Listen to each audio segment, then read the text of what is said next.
Hey everybody, welcome to number 2. I know you're excited. Again, we're looking at this idea of remainders and zeros and all those things. We had to start going back, and we took good notes back there. So if you go back and look, that should sort of kind of come back to you some. And we're given a function f of x here, and it says it has x minus 7 and x plus 4i as factors. And they give me the polynomial down here. And it says, what's the total number of real zeros? Okay, so again, this is a graded response item. But the thing is, all right, so there's a couple things I would say right out of the gate here.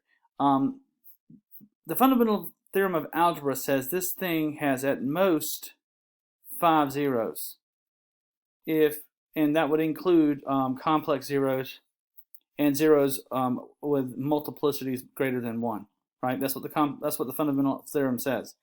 Now, here's just another thing. We know that these guys come in pairs, right? So in other words, if you have 4i as a 0 or negative 4i, you also have 4i.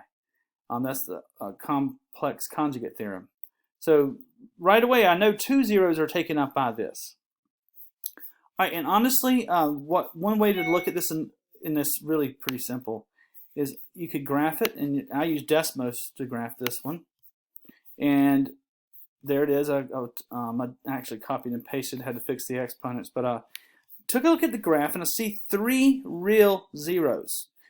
Okay, so we know that there's 2 complex. There's at most 5 altogether, and we're looking at 3 real.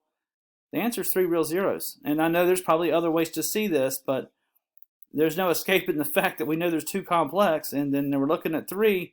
At most 5, so we got it. So that one would be